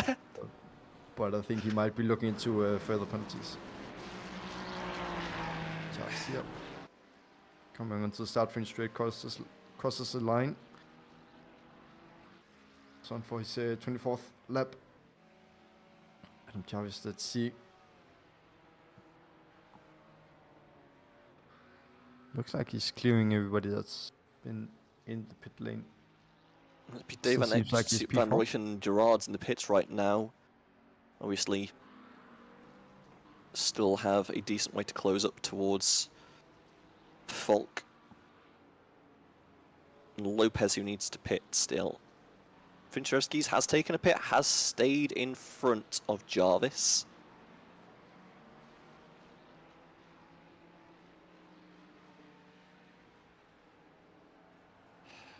See, the problem is, it was a 30-second stop on my end, at least, compared to 31 for Vincherowski versus Jarvis on the pits. And obviously, if you're burning fuel at the lead of this race, the longer you stay out, the less fuel you need, the shorter your pit stop is going to be. It's going to be tight at the front, whatever happens, certainly.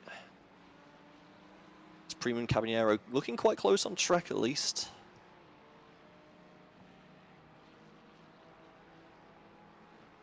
Still all to play for in the final 10 minutes of this race.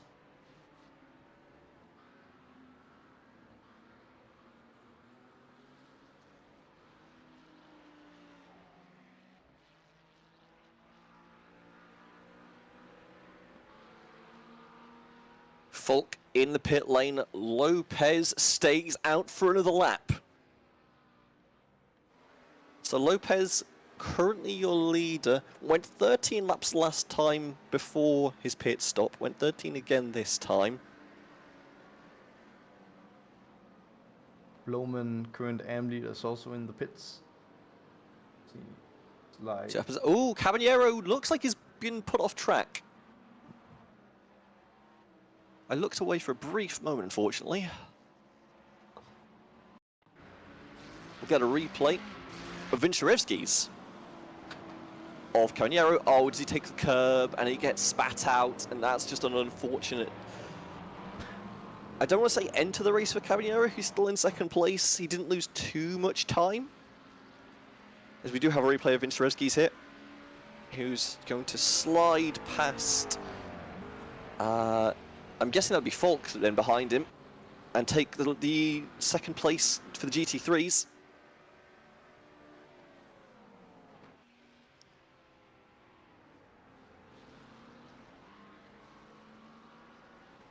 yeah, and Adam Jarvis seemed like our calculations may have been as good. He's only he is 4 seconds behind Oriol Falk, so a bit further away than I would have guessed.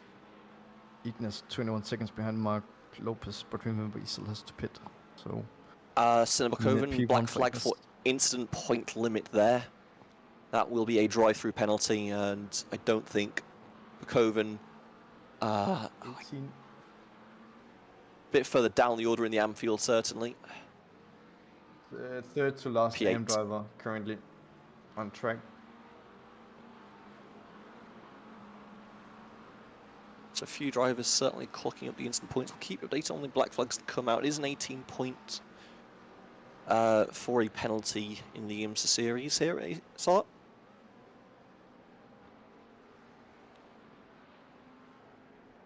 Supreme has Caballero by 4 seconds. Lopez has come in now, so we'll see what that is on pit exit. Vincerevsky's. Let's go to a replay for Villarejo.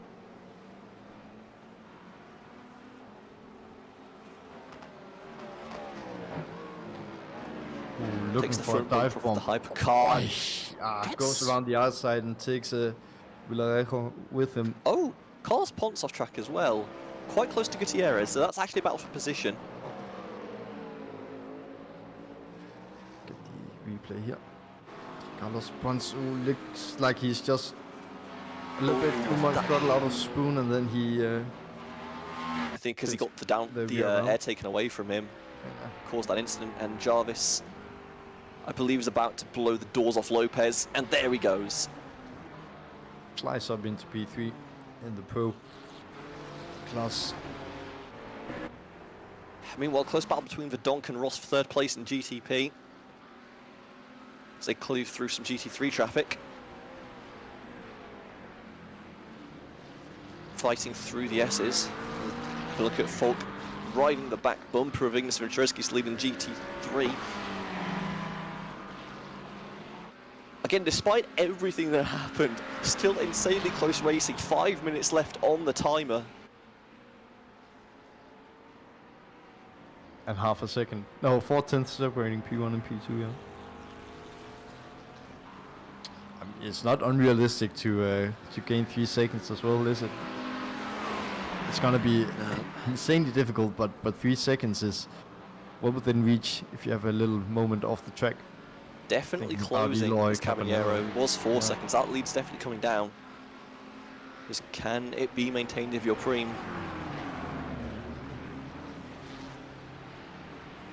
Ted Jan Bloman running a bit more comfortable down in first position in the GT3 AM category, 4.5 seconds in front of Dave van Eck. Still a dogfight for second place in that field, yeah. It's like only 7 yeah. tenths back to Van Rooyen, and Sven Elmer's right there in the mix as well. So we have a look at Elmer's. Within 1.5 second. Obviously GT P's coming through, he's going to break that fight up a little bit. Certainly not helping Sven here.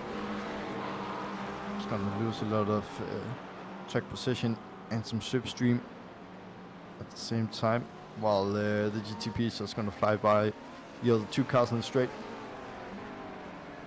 Suboptimal, but still time left for Sven to gain in on them.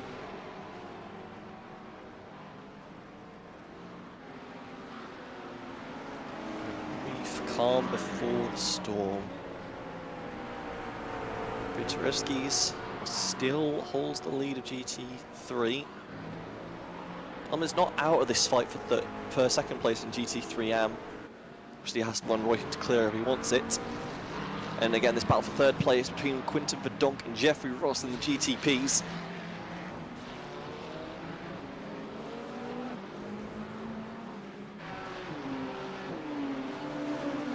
Jeffrey Ross, he's been fighting with Albert Preem for a lot of the race. Now we're fighting with Quinten Verdonk for third position. Probably would like to fight with Albert Preem once again. He's now in P1. A bit more fun to stay up there. Now that look up there, you Ross don't might have a run here, given how compromised. Let's try and see. It is really close between the two drivers. Listen, 2/10. It's a dive bomb if you want it. No, tries to set up the outsides. Tries to get some exit speed here through the chicane. It's only a cleaner line through, but Verdonk might just have the lead for now. 1300s between them. Does he go for the dive? Shoots the inside. Dives down. Not there. It's going to clean up. It's a GT3 in front of both of them. This is going to get hectic. I think he might have to back it down a bit here. Going to keep right on the bumper though. His entry gets compromised just a little bit. He doesn't quite clear the GT3 in time. But stays very close indeed. Another GT3 in front. That's going to force Verdonk to go a bit wide. It's also going to force Ross to go very wide on the exit there. Verdonk will hold on for now. Very dramatic scenes between the two of them. You just see it on the steering wheel there of Jeffrey, how much he has to battle the car. Lot of micro adjustments from Jeffrey, who's still gaining here. And Quinten Verdonk up into the hairpin. Oh, not quite close enough. Trying to get a better exit. Yeah, difficult to manage. Now we have a replay for Albert Preem. It's a deck now. One hole goes wide there, but manages to stay on the tarmac. 1x and maybe a slowdown if the iRacing stewards are feeling cruel, but will get away with it. Has a 5-second gap to Caballero now. Preem looking very confident, under a minute left to go in this race. This should then be the white flag lap. I don't... No, he's coming through the start-finish line now. That was quite an old replay. So now the white flag has come out for Albert Preem. Yep. So this is going to be it for Jeffrey. If he wants to overtake Quinten Verdonk into turn 1, he's going to have to do it now. But with that kind of gap, I think it's going to be a very, very long and hard dive bomb. So it's not going to be a turn 1 move. No. Gonna have to set it up for the chicane, but that's not out of the reach for now. Looked a little snappy there. Turn 1. Just once again, you can see how little that the drivers can see out on track. Gonna have to fight the dirty air from the car in front as well. Quinten Verdonk. Looks like it's Jeffrey Ross. quieted down. Fox falling off the back of Vitorevski's as well. P2 in GT3 AM still up for grabs for Royan. Try and see where he's just crossed start finish line, so they're going into the final lap as well. Another black flag for Coven for instant point limit, I would assume. Gonna be isn't it? Only Caballero getting on the microphone for something. There's two GT3s in front of me. He's not. Oh, okay, I see why. Goes off track to avoid what could have been fatal. Bukoven got on the microphone to ask for investigation. Presumably that's what he got his 4x from. We'll get a quick replay here, and I want it to be quick. Yeah, because certainly something interesting happened there. Snappy there. Yeah, because Albert Preem is coming through the chicane now. I hate to do this.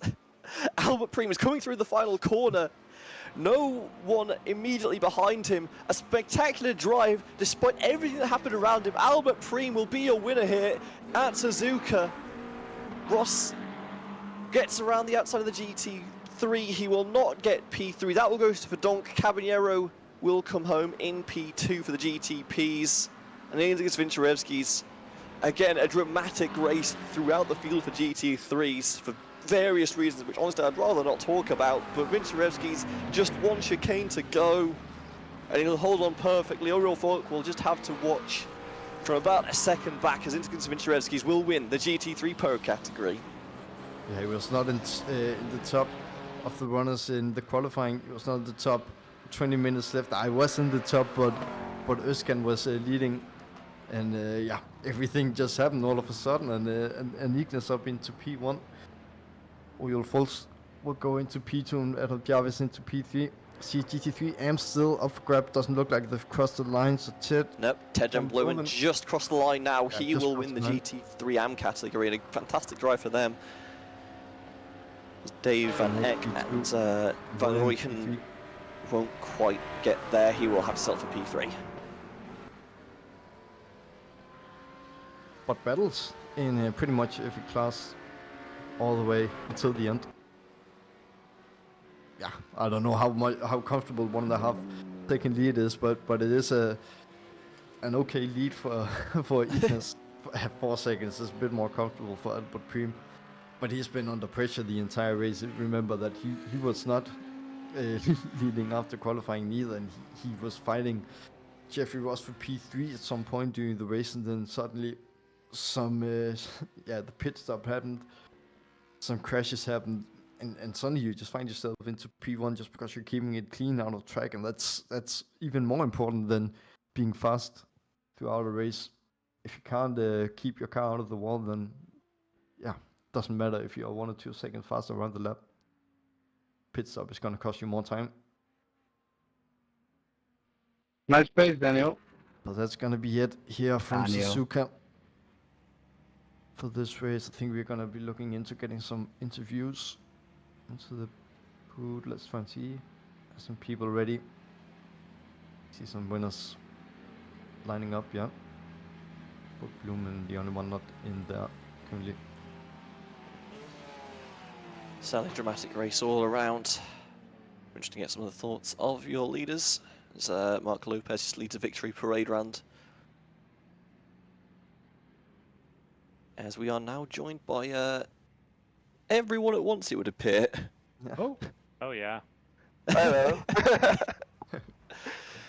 Should we take it from the top then? With the GTP, Albert Prim. Yeah. Albert Prim. Hello. A dramatic race, certainly. You weren't leading for most of that race, but you got there towards the end. Tell us how it went for you. Well, the pace of the first 3 guys with me was a little bit the same in the beginning, and then the pit stop came, and I think I lost a little bit of time with the pit stop because the BMW behind me was also in front of me, and a GT3. So when I went out of the pits, I had a pretty good gap behind them. But then I saw P2 spinning, and I overtook P3. And P1 also spun, I don't know, had a collision. And then there I was on P1, and till the end of the line, I was in P1. So, happy days. Yeah, you mentioned a lot of spinning out on track. There's some other GT3 drivers in here who might have a different perspective on the racing, but how did you find traffic around this track? Yeah. For me personally, I took my time overtaking the GT3s. I think with one BMW was maybe a little bit sketchy, but no X or whatsoever. But I took my time, and maybe that's why I have the win, because I didn't take any risk to overtake GT3s. From my side of the story. Yeah, I think that's just what you have to do. Try and keep it clean sometimes. Try and keep it out of the wall. Yeah. Yeah. Thank you to Prim. Congratulations once again. You win. Thank you very much. See you the next round. See you next round. We are joined then again by top 3 in GT3 Pro. Start with Ignas. Ignas, you had some pretty good front row seats from for some of the incidents that we saw out on track. Yeah, well, we can try and give a full replay, but how did you did you find it 20 minutes remaining, a lot of action going on?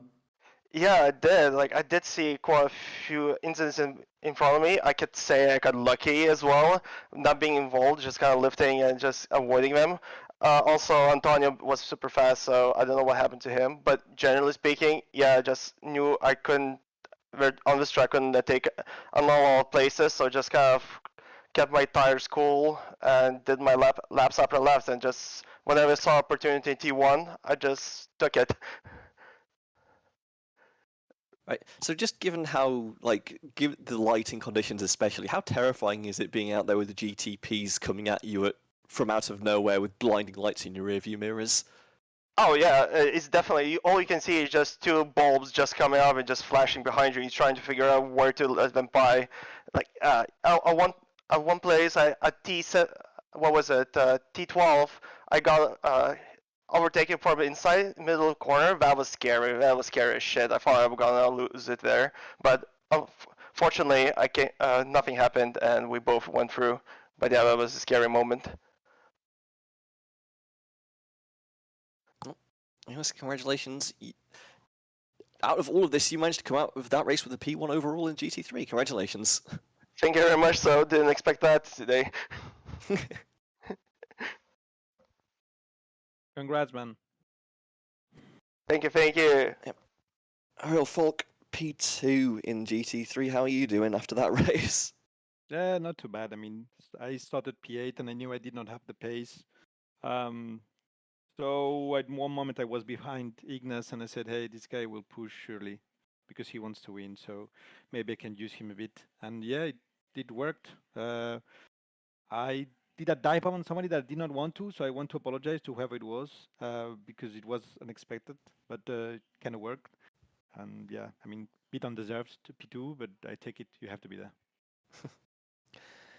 Like, how frustrating must it be? Because you were very close to Vince Rezgis towards the end of the race, but obviously not able to make that pass just in those final few stints or moments. Just knowing you were so close to maybe taking the race. It wasn't frustrating because my rear tire is starting to go off and I could not had the traction and I saw him like leave on the straights. So I knew bar a mistake, my only chance to win was like him making a mistake. Like on Spa. So he didn't. So that's a deserved win for him. Congrats. Learn more mistake from Spa, I would say. No, from the P1. Somebody did like the guy I has in front. It was Ort, I think. I was in the same Okay. situation, but he made a mistake and I took it. Okay. It did not happen. And lastly then to Adam Jarvis, P3. How did your race go? Because it seemed like there's a lot of action happening up and down the track as well. Yeah, I'm not really sure how I ended up P3. I felt I had pace in quali, but in the race, like, yeah, the cars ahead just pulled away, and then I just dropped down the order. I was running 8th behind a massive train, so I pitted early to hopefully get some free air, and just shuffled up the order. I'm not really sure how, but yeah, last stint was just trying to survive because the car felt awful, sliding, and yeah, trying to stay ahead of I can't remember. I think it was Lopez behind. Lopez, yeah. Yeah. But yeah, good race. I do want to say props to Albert, by the way, for his patience. He's always a GTP driver that if you see on your relative behind, you kind of know that he's not going to do anything silly. So yeah, good job, Albert. Yeah, that's true. Thanks, mate. Thanks. Nice to hear. So what was your tyre strategy towards the end? Because obviously you were doing 10 laps on that final stint on a set of tyres. Yeah, I didn't change tyres at any point during the race because, yeah, like the deg was so high and I didn't want like a lopsided car. So yeah, just pace dropped off and it was just hanging on basically and not trying to push too hard. Well, you did successfully manage to hold on to a third place in the pro category, so congratulations for that. Thank you. It went a lot better than Spa. I'll just say that.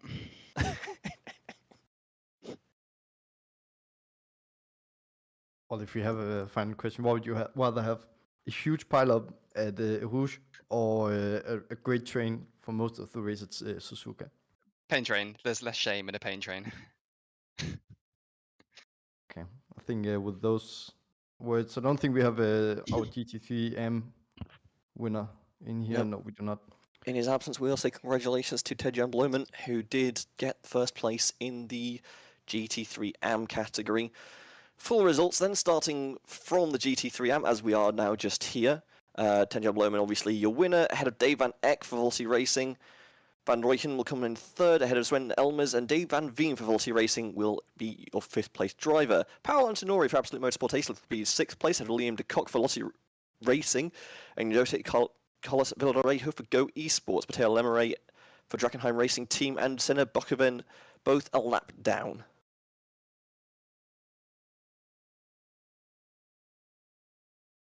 As we hope to move on to the GT3 Pro category.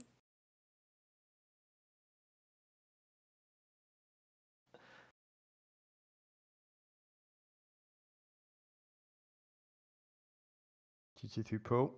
It P1. is. No, Oh, P1 is oh not up well, there. we have them in the, I don't know why I need them on the screen. I can just read off the tower. Ignis Vincherezki is obviously your winner, ahead of Oriol Falk, and Adam Jarvis coming home in third place for Lookalike Racing. Behind them, Mark Lopez and Daniel Morpy. Monix Heister will come home in sixth place for the Judge Sim Racing Team.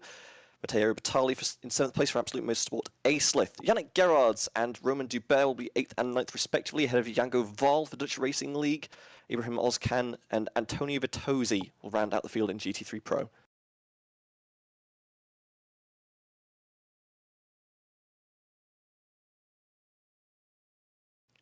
Slide.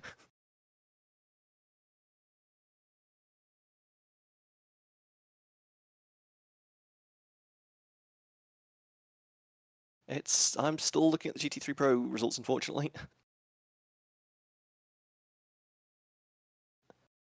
That's GT3 and we've been there. And your GTP results finally. Albert Preem, your winner once again for Dutch League Racing, ahead of Aloy Cabanero for Iridium Motorsports and Quinton Verdonk for the Dutch Sim Racing Team.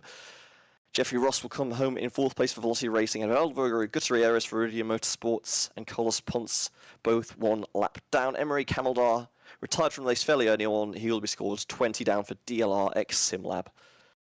And that is all the results and everything we have for you here this week for Anti-Still Racing League IMSA Series.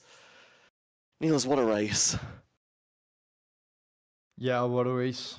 Especially those final 20 minutes. It was phenomenal in all ways possible. Great racing and some great crashes for the spectators, perhaps not for the drivers.